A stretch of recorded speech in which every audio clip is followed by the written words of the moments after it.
इस क्लास में सभी का स्वागत है। इस आज हम लोग एक दूसरा टॉपिक स्टडी करेंगे, रिफ्लेक्शन एट ए पोटेंशियल स्टेप और बैरियर। इससे पहले हम लोग एक पहला एप्लीकेशन क्वांटम मैकेनिक्स का में जो हमने श्रोडिंगर इक्वेशन पढ़ा है उसका पहला application particle in a box पढ़ा है, जिसमें हमने देखा था कि एक पार्टिकल जो कि फ्री है, मतलब उसका पोटेंशियल एनर्जी जीरो है और एक बॉक्स वन डायमेंशनल बॉक्स के भीतर कैद है, तो उसकी जो एनर्जी आइगन वैल्यू और एनर्जी आइगन फंक्शन, उसकी वैल्यू हम लोगों ने उसका एक्सप्रेशन निकाला था और रिजल्ट ये देखा था। जो क्लासिकल फिजिक्स का प्रेडिक्शन है कि पार्टिकल की पोजीशन बॉक्स के भीतर क्या होगी, उसका just contradiction quantum mechanical prediction था। और उसी कड़ी में दूसरा श्रोडिंगर इक्वेशन का दूसरा एप्लीकेशन हम लोग आज पढ़ेंगे, रिफ्लेक्शन एट पोटेंशियल बैरियर। यहाँ ये हम देख रहे हैं कि ये एक पोटेंशियल बैरियर है, बाधा है, जिसकी हाइट u0 है, ठीक है। और एक पार्टिकल है, मान लो इलेक्ट्रॉन है, इलेक्ट्रॉन का बीम है जिसकी एनर्जी E है और रीजन फर्स्ट में उसकी एनर्जी पोटेंशियल जीरो है। रीजन सेकेंड जो बैरियर रीजन है, इसमें पोटेंशियल एनर्जी क्या है, u0 है। अब क्लासिकल मैकेनिक्स का प्रेडिक्शन ये कहता है कि अगर इस पार्टिकल की टोटल एनर्जी E इस बैरियर से कम है तो ये इस बैरियर से क्या होगा, ये टकरा करके वापस लौट आएगा, कोई चांस नहीं है कि इस रीजन में प्रवेश करेगा।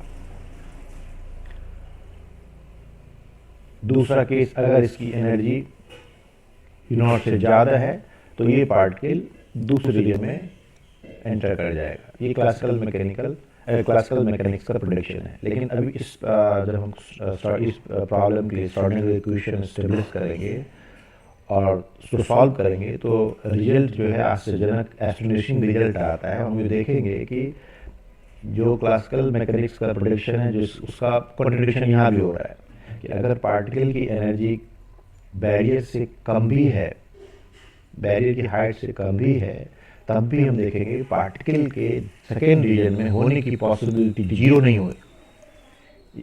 यहाँ पार्टिकल के होने की प्रोबेबिलिटी जीरो नहीं है, मतलब पार्टिकल की बहुत कम, भले ही नेग्लिजिबल, लेकिन थोड़ी सी संभावना है कि वो सेकेंड रीजन में भी रह सकता है। तो ये कॉन्ट्रडिक्शन है क्लासिकल मैकेनिक्स। इसका हम लोग इसी को डिटेल में स्टडी करेंगे। तो जो हमारा अप्रोच होता है, जैसे हमने पहले ही बताया कि जब भी कोई भी प्रॉब्लम है इस तरह का फिजिकल सिस्टम है, तो उसके लिए हम श्रोडिंगर इक्वेशन एस्टेब्लिश करेंगे और उस श्रोडिंगर इक्वेशन जो डिफरेंशियल इक्वेशन उसको सॉल्व करने की कोशिश करेंगे। तो सबसे पहले हम जो पार्टिकल फर्स्ट रीजन में जब उसकी पोटेंशियल जीरो है, उस समय श्रोडिंगर इक्वेशन हम एस्टेब्लिश कर लेंगे। पोटेंशियल का देखो वेरिएशन, पोटेंशियल की वेरिएशन ही समझ में आ रहा होगा कि x जीरो से पहले तक ये पोटेंशियल एनर्जी जीरो है और उसके बाद यहाँ से आगे पोटेंशियल एनर्जी क्या है, u0 है। तो ये एक्चुअली x जीरो क्या है, बाउंड्री है दोनों रीजन का। m पार्टिकल का मास है। फर्स्ट रीजन में हम श्रोडिंगर इक्वेशन एस्टेब्लिश करेंगे। ये हमारा श्रोडिंगर इक्वेशन है फर्स्ट रीजन का। यहाँ psi1 क्या है, वेव फंक्शन है पार्टिकल का फर्स्ट रीजन में, और E एक एनर्जी है जो फर्स्ट रीजन में पोटेंशियल जीरो है, तो यहाँ हमने इसको जीरो रखा। तो इस तरह से ये इक्वेशन हमारा बनेगा d2 psi1 upon d square plus 2me h cross square psi1 equal to zero. ये हमारा डिफरेंशियल इक्वेशन है, श्रोडिंगर इक्वेशन है फर्स्ट रीजन के लिए। अब हम जानते हैं कि जो पार्टिकल की जो किसी भी पार्टिकल का जो मोमेंटम होता है वो क्या होता है, 2m kinetic energy under root 2m k, that is k क्या है, काइनेटिक एनर्जी है। तो यहाँ पार्टिकल का चूंकि पोटेंशियल एनर्जी जीरो है, तो इसलिए उसकी काइनेटिक एनर्जी क्या होगी, total energy minus potential energy that is zero, that is ये के होगा, मतलब जो एनर्जी है पार्टिकल की वही उसकी काइनेटिक एनर्जी होगी। तो यहाँ जो एक्सप्रेशन है 2me, तो इसको हम क्या लिख सकते हैं, √2me को P1 लिखेंगे। P1 क्या है, पार्टिकल का फर्स्ट रीजन में मोमेंटम है, लीनियर मोमेंटम। तो इस तरह से जो 2me है ये आ गया P1 स्क्वायर। तो जो हमारा जो डिफरेंशियल इक्वेशन आएगा वो इस फॉर्म में आएगा, d2 psi1 dx square plus P1 square upon h square psi1 is equal to 0। तो ये हमारा जो पहला श्रोडिंगर इक्वेशन है फर्स्ट रीजन के लिए, जहाँ psi1 क्या है, फर्स्ट रीजन में पार्टिकल का वेव फंक्शन है। इसी प्रकार हम दूसरे रीजन के लिए हम श्रोडिंगर इक्वेशन एस्टेब्लिश करेंगे, और इसमें हम देखेंगे कि चूंकि सेकेंड रीजन में पोटेंशियल एनर्जी जीरो नहीं है, तो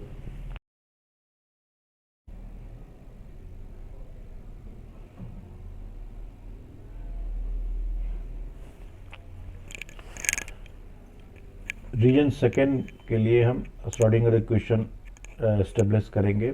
तो ये d2 psi, ये psi2 यहाँ क्या है, सेकेंड रीजन में पार्टिकल का वेव फंक्शन। यहाँ रीजन सेकेंड में यहाँ e minus you not zero नहीं है, यू नॉट है। तो अब यहाँ क्या होगा कि ये जो ई टोटल एनर्जी है पार्टिकल का, ये पोटेंशियल एनर्जी है, तो total energy minus potential energy क्या होगा, काइनेटिक एनर्जी। तो ये जो ई माइनस यू नॉट है ये पार्टिकल का सेकेंड रीजन में काइनेटिक एनर्जी होगा। तो इस तरह से 2m √2m E minus you not ये पार्टिकल का मोमेंटम को रिप्रेजेंट करेगा सेकेंड रीजन में, लीनियर मोमेंटम को। तो इस तरह से हम सेकेंड रीजन में जो श्रोडिंगर इक्वेशन होगा वो ये हमारा इस तरह से है। यहाँ P2 क्या है, सेकेंड रीजन में पार्टिकल का लीनियर मोमेंटम। अब जो पहला इक्वेशन था उसका सॉल्यूशन क्या होगा, ये पहला इक्वेशन का सॉल्यूशन है। याद रखना ये मैथमेटिक्स में पढ़ चुके हो और पहली क्लास में बताया है कि कोई भी इस टाइप का डिफरेंशियल इक्वेशन है, मान लो d2 psi अपन dx स्क्वायर प्लस ओमेगा मान लो psi इज इक्वल टू 0, तो इसका सॉल्यूशन क्या होगा, जनरलाइज सॉल्यूशन क्या होगा, some constant e to the power i omega t plus b e to the power minus i omega t। ये generalize solution है, mathematics पढ़ चुके हो लीनियर डिफरेंशियल इक्वेशन का। तो इसका सॉल्यूशन पहले इक्वेशन का ही आया, जहाँ P1 क्या है, पहले रीजन पार्टिकल का मोमेंटम है, लीनियर मोमेंटम है, ए बी कांस्टेंट है, ये बाउंड्री कंडीशन हम इसको निकालेंगे। फिर जो सेकेंड ये जो क्वेश्चन है इसका सॉल्यूशन यह है, जहाँ उसी फॉर्मेट में आएगा, बस यहाँ मोमेंटम P2 हो जाएगा और COD क्या है, कांस्टेंट है, इसको बाउंड्री वैल्यू कंडीशन से हम निकालेंगे। अब हमको ये हमेशा ध्यान देना है कि जैसे ये कोई भी इक्वेशन ले लें, इस इक्वेशन की बात करें तो यहाँ पार्टिकल का वेव फंक्शन हमेशा फाइनाइट होगा, क्योंकि कंडीशन ही है वेव फंक्शन की, wave function should be finite and single valued. Energy finite होती है, पोटेंशियल एनर्जी फाइनाइट है, m फाइनाइट है, h कांस्टेंट है। ये पूरा का पूरा ये टर्म क्या है, फाइनाइट है। अगर ये टर्म फाइनाइट है और ये इस टर्म के साथ ऐड हुआ है और रिजल्ट जीरो है, इसका मतलब ये भी टर्म क्या होगा, फाइनाइट होगा। d2 psi अपन dx स्क्वायर भी फाइनाइट होगा। तो किसी फंक्शन का डबल डेरिवेटिव फाइनाइट है, इसका मतलब है उसका फर्स्ट डेरिवेटिव d psi अपन dx भी फाइनाइट होगा। अगर तो इसका मतलब यहाँ से क्लियर हो गया कि श्रोडिंगर इक्वेशन जब हम एस्टेब्लिश करते हैं किसी पार्टिकल के लिए, तो साई उसका वेव फंक्शन फाइनाइट होगा, फर्स्ट डेरिवेटिव d psi अपन dx फाइनाइट होगा और d2 psi अपन dx स्क्वायर ये भी फाइनाइट होगा। तो इस प्रॉपर्टी को यूज करके हम जो चार कांस्टेंट है a b c d इसका वैल्यू निकाल लेंगे। अब इसको ध्यान से देखना है,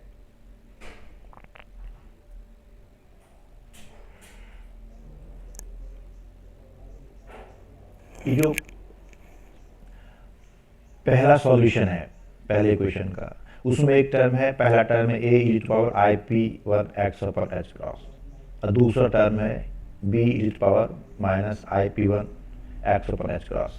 तो ये एक प्लेन प्रोग्रेसिव वेव, एक प्लेन वेव को रिप्रेजेंट कर रहा है, ये भी वेव को रिप्रेजेंट कर रहा है।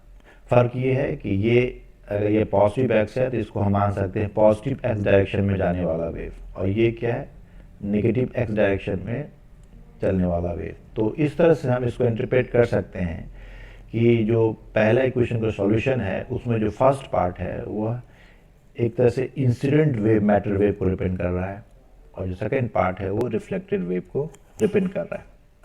इसी तरह से जो हमारा सेकेंड इक्वेशन का सॉल्यूशन है, जो सेकेंड इक्वेशन का सॉल्यूशन है जो अभी हमने देखा है, निकाला है, तो इसमें दो पार्ट है। ये पार्ट अगेन डिपेंड कर रहा है दूसरे रीजन में पॉजिटिव एक्स डायरेक्शन में जाने वाले वेव को, प्रोपेगेट करने वाले वेव को, और ये डिपेंड कर रहा है सेकेंड रीजन में नेगेटिव एक्स डायरेक्शन में प्रोपेगेट करने वाले वेव को। लेकिन यहाँ सेकेंड रीजन में कहीं रिफ्लेक्शन के चांस ही नहीं, क्योंकि जो पोटेंशियल बैरियर है ये इनफाइनाइट है। तो यहाँ कोई भी ऐसी चीज है ही नहीं बाधा जिससे कि पार्टिकल या जो वेव है वो रिफ्लेक्ट हो सके, इसलिए ये फैक्टर तो होना ही नहीं चाहिए। इसका मतलब है जो कांस्टेंट डी है इसकी वैल्यू हमेशा 0 होगी, और इस तरह से जो सेकेंड वेव में जो सेकेंड रीजन में जो पार्टिकल का वेव फंक्शन होगा वो बेसिकली साइड टू में केवल ये पहला फैक्टर होगा। ये क्या रिप्रेजेंट कर रहा है, सेकेंड रीजन में एक्स डायरेक्शन में प्रोपेगेट करने वाला वेव को। तो ये एक तरह से ये ट्रांसमिटेड वेव रिप्रेजेंट करेगा। तो रिजल्ट ये है कि जो मैटर वेव का कॉन्सेप्ट अगर हम इस इलेक्ट्रॉन के बीम पे अप्लाई करते हैं तो जो मैटर वेव है बिल्कुल उसी तरह से बिहेव कर रहा है जैसे कि लाइट वेव एयर से ग्लास स्लैब में एंटर करती है, तो कुछ पार्ट उसका क्या होता है, रिफ्लेक्ट हो जाता है, और कुछ पार्ट क्या होता है, ट्रांसमिट हो जाता है। तो उसी तरह से हमने देखा कि मैटर वेव जो इंसाइड कर रहा है उसका कुछ हिस्सा रिफ्लेक्ट हो रहा है और कुछ हिस्सा ट्रांसमिट हो रहा है, और कितना फ्रैक्शन ट्रांसमिट होगा, कितना फ्रैक्शन रिफ्लेक्ट होगा, इसको निकालने के लिए हमें ए और बी और सी कांस्टेंट की जरूरत होगी, जिसको कि बाउंड्री वैल्यू कंडीशन से हम निकालेंगे। जैसे अब ये रियल तो आ गया है कि साई और डी साई अपन डी एक्स क्या होगा, शुड बी फाइनाइट एवरीवेयर। इसका मतलब है ये जो बाउंड्री है हमारा यहाँ, दैट इज एक्स 0 पे, ये जो बाउंड्री है, तो यहाँ जो है इसका मतलब है कि जो वेव फंक्शन साई 1 की वैल्यू वही होनी चाहिए जो कि साई 2 की वैल्यू है, क्योंकि दोनों यहाँ दोनों का कॉमन पॉइंट है ये। तो एक बाउंड्री, तो हमारा पहला कंडीशन क्या आया कि at X 0 psi 1 should be equal to psi 2 and first derivative of psi 1 should be equal to the first derivative of psi 2। तो इन दोनों कंडीशन को अगर हम यूज करते हैं और जो हमारा इक्वेशन है, जो सॉल्यूशन निकला है, उसमें इसको अप्लाई करते हैं, तो पहला पार्ट ये यूज करेंगे x0 eight x0 Sai 1 Sai 2, वहाँ से हमारा ये इक्वेशन आ जाएगा। तो जब ये पार्ट यूज करते हैं, ये कंडीशन यूज करते हैं, तो हम डिफ्रेंशिएट करके x के रिस्पेक्ट में साई 1 साई 2 को, और जो रिजल्ट में x का वैल्यू 0 पुट कर देते हैं, तो हमारा ये part this is equal to this करके देख लेना, आसान है। तो यहाँ से हमारा दूसरा इक्वेशन आ गया a minus B equal to P2 upon P1 into C. अभी दो इक्वेशन है हमारे पास, इक्वेशन 6 और इक्वेशन 7, दोनों को सॉल्व कर लेते हैं। सिंपल इक्वेशन है, लीनियर इक्वेशन। तो यहाँ से c का एक्सप्रेशन आ गया c in terms of a, और b का एक्सप्रेशन आ गया इन टर्म्स ऑफ a। अभी ध्यान रखना है कि ये जो a है ये क्या है, इंसिडेंट वेव का कांस्टेंट है। ये बेसिकली इंसिडेंट वेव का एम्पलीट्यूड को डिपेंड करेगा, ये ट्रांसमिटेड वेव के एम्पलीट्यूड को डिपेंड करेगा। बी क्या है, रिफ्लेक्टेड वेव के एम्पलीट्यूड को डिपेंड कर रहा है। तो अब हमें निकालना है कि कितना कितना पोर्शन, कितना फ्रैक्शन जो है वेव का, इंसिडेंट वेव का ट्रांसमिट होगा और रिफ्लेक्ट होगा। तो यहीं से टर्म डिफाइन करते हैं रिफ्लेक्शन कोएफिशिएंट। रिफ्लेक्शन कोएफिशिएंट बताता है कि इंसिडेंट वेव का कितना फ्रैक्शन रिफ्लेक्ट हो रहा है। तो ये किसके बराबर होगा, जितने ही पार्टिकल के कारण जो करंट बन रही है, magnitude of reflected current upon magnitude of incident current. जितनी रिफ्लेक्टेड करंट मींस क्या हुआ, यूनिट टाइम में 1 सेकेंड में पार्टिकल का कितना स्ट्रीम गुजर रहा है, पास कर रहा है। तो ये जो जैसे हम लोग इलेक्ट्रोस्टैटिक में पढ़ते हैं करंट इलेक्ट्रिसिटी में कि आई की वैल्यू क्या होती है, charge density into velocity of charge. बिल्कुल उसी तरह से यहाँ जो पार्टिकल करंट डेंसिटी होगी वो क्या होगी, पार्टिकल की डेंसिटी, रिफ्लेक्टेड पार्टिकल की डेंसिटी और रिफ्लेक्टेड पार्टिकल का वेलोसिटी, दैट इज p1/m। तो हम लोग पहले पढ़ चुके हैं मैक्स बॉर्न थ्योरी से कि पार्टिकल की जो प्रोबेबिलिटी डेंसिटी है वो क्या होता है, वेव फंक्शन के मॉडुलस के स्क्वायर के प्रोपोर्शनल होता है। तो वेव फंक्शन का मॉडुलस स्क्वायर मतलब क्या हुआ, उसके एम्पलीट्यूड के मॉडुलस स्क्वायर। तो ये बेसिकली पार्टिकल की डेंसिटी को डिपेंड करेगा रिफ्लेक्टेड वेव के लिए। ये रिफ्लेक्टेड वेव के लिए पार्टिकल का वेलोसिटी, ये इंसिडेंट वेव के लिए पार्टिकल का डेंसिटी, और ये है इंसिडेंट वेव के केस में पार्टिकल का वेलोसिटी। क्योंकि दोनों रिफ्लेक्टेड पार्टिकल और इंसिडेंट पार्टिकल दोनों एक ही रीजन में, फर्स्ट रीजन में ही है, इसलिए दोनों की वैल्यू सेम होगी। तो यहाँ से रिफ्लेक्शन कोएफिशिएंट आएगा b/a²। इसी प्रकार से हम डिफाइन कर सकते हैं ट्रांसमिशन कोएफिशिएंट। ट्रांसमिशन कोएफिशिएंट का मतलब है वो फ्रैक्शन जो कि इंसिडेंट वेव पे, वो फ्रैक्शन जो कि ट्रांसमिट होता है। तो यहाँ अगेन ट्रांसमिटेड करंट डेंसिटी क्या होगा, करंट कितना होगा, ट्रांसमिटेड पार्टिकल की डेंसिटी इनटू ट्रांसमिटेड पार्टिकल का वेलोसिटी सेकंड रीजन में, दैट इज p। यहाँ ट्रांसमिटेड पार्टिकल का वेलोसिटी क्या होगा, सेकंड रीजन में मोमेंटम अपॉन m। यहाँ इंसिडेंट वेव का, इंसिडेंट पार्टिकल की डेंसिटी और इंसिडेंट पार्टिकल का इस velocity, that is first region में पार्टिकल की वेलोसिटी। तो यहाँ क्या होगा कि चूंकि ये दूसरे रीजन का है और ये फर्स्ट रीजन का है, यहाँ ये कैंसिल आउट नहीं होगा पहले की तरह। तो रिजल्ट क्या आएगा, c/a मॉडुलस स्क्वायर p2/p1। तो इस तरह से हमारे पास जो रिफ्लेक्शन कोएफिशिएंट इक्वेशन 9 में मिलता है और ट्रांसमिशन कोएफिशिएंट 10 में। इन दोनों को हम निकाल करके हम ये जान सकते हैं कि कितना फ्रैक्शन जो इंसिडेंट वेव का वो बैरियर को क्रॉस करेगा और कितना फ्रैक्शन रिफ्लेक्ट होगा। तो इसको फिर आगे जब डिटेल में हम स्टडी करेंगे तो हमें यहाँ दो केस स्टडी करने अलग अलग। पहला केस है कि जब पार्टिकल की जो एनर्जी है वो पोटेंशियल एनर्जी जो बैरियर है उससे ज़्यादा है। पार्टिकल की जो एनर्जी है वो इस बैरियर से क्या है, ज़्यादा है। तो इस केस में क्लासिकल मैकेनिक्स का तो बहुत कॉमन प्रेडिक्शन है कि अगर पार्टिकल ज़्यादा है तो सेकंड रीजन में पार्टिकल आराम से चला जाएगा। तो अब हम देखेंगे क्वांटम मैकेनिकल रिजल्ट क्या कहता है। तो पहला तो अगर ये केस है तो पहले हम देखेंगे P1 की जो एक्सप्रेशन है √2m E पॉजिटिव है तो नेचुरली इसका जो वैल्यू अगर रियल होगा, P2 भी रियल होगा क्योंकि E क्या है, V0 से U0 से ज़्यादा है, तो ये पॉजिटिव होगा तो ये भी रियल आएगा। यहाँ P1 इस केस में P1 P2 दोनों रियल है। जब रियल है तो यहाँ इमेजिनरी नंबर है इसलिए मॉडुलस स्क्वायर निकालने का मतलब है बस केवल हम इसका स्क्वायर निकाल देंगे। b/a पहले ऊपर हम निकाल चुके हैं तो b/a की एक्सप्रेशन पुट कर देंगे तो आ जाएगा p1 - p2/p1 + p2 whole square. और इसी तरह से ट्रांसमिशन कोएफिशिएंट निकालेंगे जिसमें क्या होगा, ये 4p1 p2/p1 + p2 whole square.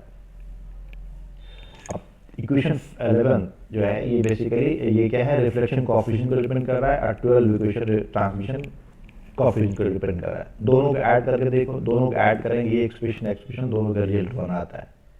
तो इसका मतलब है कि जितना फ्रैक्शन रिफ्लेक्ट हो रहा है, जितना फ्रैक्शन ट्रांसमिट हो रहा है, दोनों का सम 1 है। ये क्या रिप्रेजेंट करता है, ये बेसिकली एनर्जी कंजर्वेशन लॉ को रिप्रेजेंट करता है। इसका मतलब है कि इस पूरे प्रोसेस में जो एनर्जी कंजर्वेशन लॉ है उसका पालन हो रहा है, वो ओबे हो रहा है।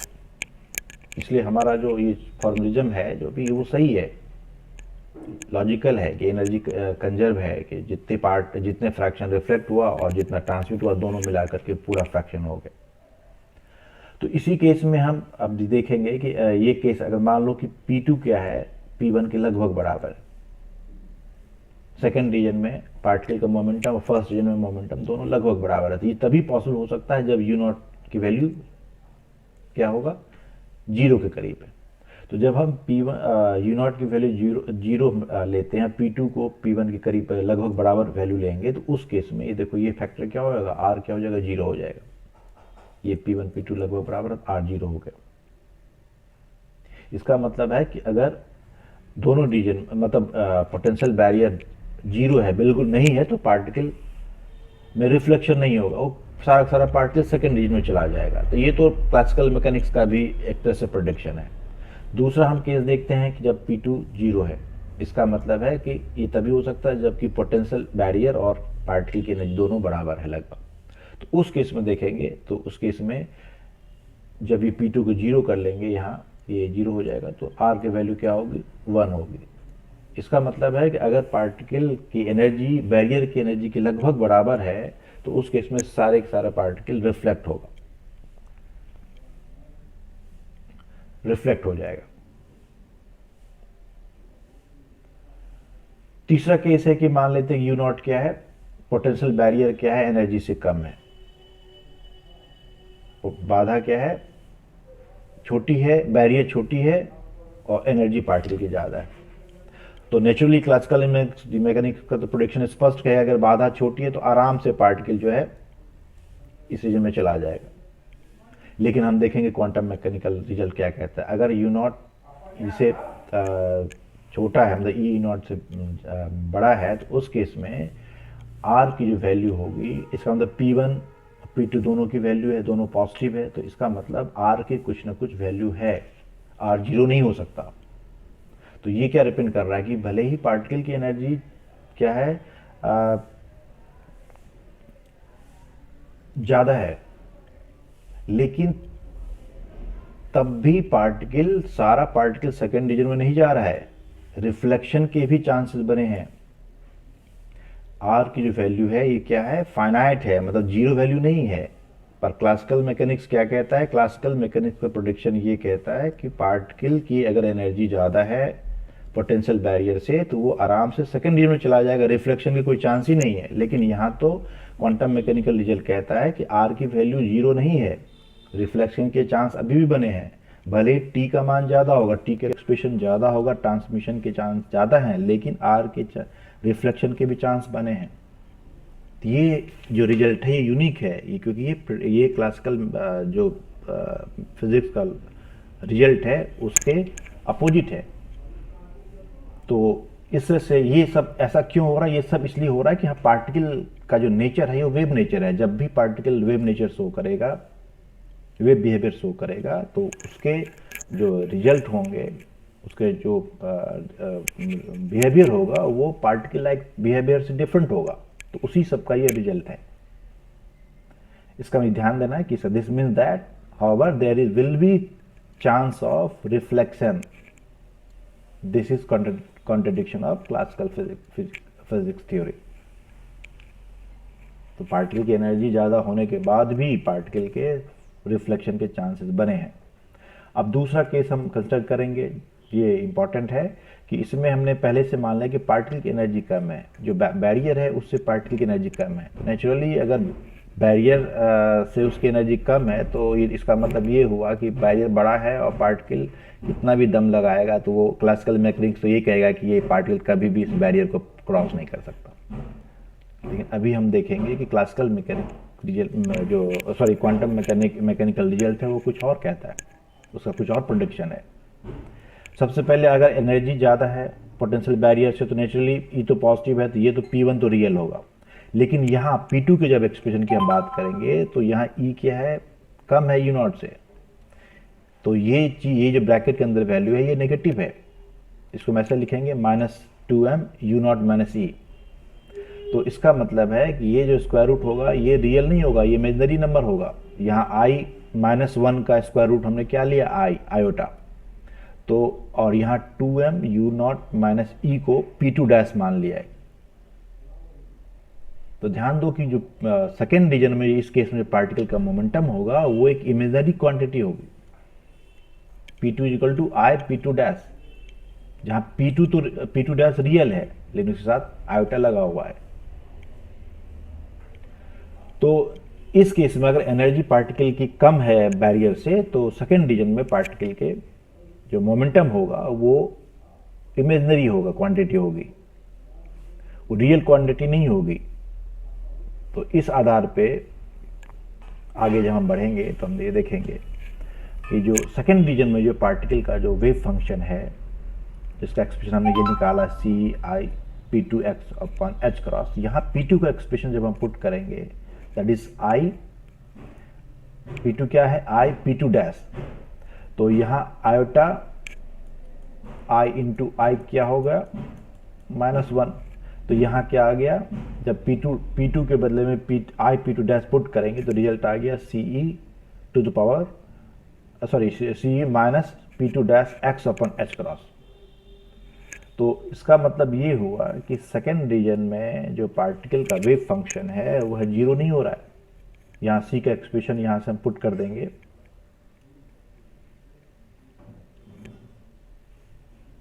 A के टर्म में, ये यहाँ A होना चाहिए।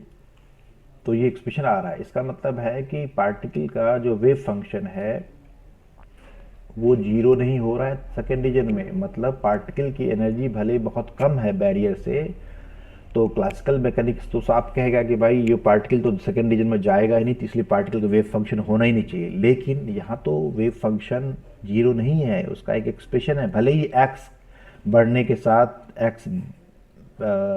साथ इसकी वैल्यू कम हो जाती है, एक्सपोनेंशियली डिके करता है, पर है तो कुछ ना कुछ वैल्यू। और इसी रिफ्लेक्शन कोफिशिएंट के एक्सप्रेशन में जब हम P1 और उसका एक्सप्रेशन पुट करेंगे, P2 के बदले में I P2 डैश पुट करेंगे, और तो अब यहाँ हमें स्क्वायर्ड निकालेंगे नहीं, हम कॉम्प्लेक्स कंजुगेट निकालेंगे, कॉम्प्लेक्स नंबर आ गया। तो जब हम इसको इसके कॉम्प्लेक्स कंजुगेट को इसके मल्टीप्लाई करेंगे तो देखो इसमें क्या रिजल्ट क्या जा रहा है, 1 आ रहा है। इसका मतलब है कि एक तरफ ये रिफ्लेक्शन कोएफिशिएंट कह रहा है कि पार्टिकल अगर एनर्जी कम है और बैरियर ज़्यादा है तो पार्टिकल जो है पूरी तरह से रिफ्लेक्ट हो जाएगा, पहले रीजन में लौट रिफ्लेक्ट हो करके ये ऐसे करके लौट आएगा। लेकिन दूसरी तरफ वेव फंक्शन जीरो भी नहीं है, साई2 जीरो भी नहीं है। सेकेंड रीजन में पार्टिकल की का जो वेव फंक्शन है वो जीरो नहीं है। हम जानते हैं कि पार्टिकल का वेव फंक्शन पार्टिकल के होने की प्रोबेबिलिटी डेंसिटी को डिपेंड कर रहा है। इसका मॉडुलस स्क्वायर पार्टिकल की प्रोबेबिलिटी डेंसिटी को डिपेंड कर रहा है। इसलिए इसको अगर मॉडुलस स्क्वायर निकालेंगे तो हमारे पास नॉन जीरो वैल्यू आ रहा है। इसका मतलब है कि पार्टिकल सेकेंड रीजन में भी मौजूद हो सकता है, भले ही उसकी चांसेस बहुत कम है। तो ये एक आश्चर्यचकित एस्टोनिशिंग रिजल्ट है क्वांटम मैकेनिकल थ्योरी का कि पार्टिकल की एनर्जी कम भी है तब भी वो बैरियर को क्रॉस कर जा रहा है। चांसेस हैं, हम ये नहीं कह सकते कि पार्टिकल बिल्कुल सेकेंड रीजन में नहीं जा पाएगा। तो ये स्टेटमेंट इंपॉर्टेंट है, समझ लो। This implies that even when there is 100% reflection of particle at the barrier, there is possibility of existence of particle in the region second। यद्यपि 100% रिफ्लेक्शन के चांस, ये रिफ्लेक्शन कोएफिशिएंट 100% आ रहा है, ये even when there is 100% reflection of particle, सारे particle reflect हो रहे हैं फर्स्ट रीजन में ही, लेकिन तब भी सेकेंड रीजन में पार्टिकल का वेव फंक्शन जीरो नहीं होने के कारण पार्टिकल का सेकेंड रीजन में एग्जिस्ट करने का की पॉसिबिलिटी तब भी बनी हुई है। और ये चीज़ जो है फिर अगेन ये क्लासिकल मैकेनिक्स का जो प्रेडिक्शन है उसका खिलाफ है कि क्लासिकल मैकेनिक्स स्पष्ट कहता है कि पार्टिकल की एनर्जी कम है तो वो पार्टिकल दूसरे रीजन में जाएगा ही नहीं, कोई चांस ही नहीं है सेकेंड रीजन में उसके प्रेजेंस हो। पर यहाँ तो रिजल्ट ये कह रहा है कि पार्टिकल की एनर्जी बैरियर से कम है तब भी there is non zero, there is very small but non zero probability of existence of particle in second region. तो इस तरह से रिफ्लेक्शन थ्रू पोटेंशियल बैरियर का प्रॉब्लम हम लोगों ने सॉल्व किया और इसका रिजल्ट देखा। और समरी ये है कि जो पार्टिकल बिहेवियर प्रेडिक्ट करता है, जब हम उसी पार्टिकल के साथ का वेव बिहेवियर हम कंसिडर करते हैं तो जो रिजल्ट है वो कुछ और आता है। और ऐसा नहीं कि ये चीज़ें हैं कि एक्सपेरिमेंटली वेरीफाइड नहीं है। ये जो चीज़ें हैं ये एक्सपेरिमेंटली वेरीफाइड है। इस आधार पे कई सारे डिवाइसेस बनाए गए हैं और सब एटॉमिक रेंज में जो पार्टिकल का बिहेवियर होता है बिल्कुल इसी तरह से होता है। जब कोई इलेक्ट्रॉन मेटल सरफेस पे पोटेंशियल के साथ इंटरेक्ट करता है या कोई और पोटेंशियल के साथ इंटरेक्ट करता है, तो उसमें यही फिनोमेना होता है।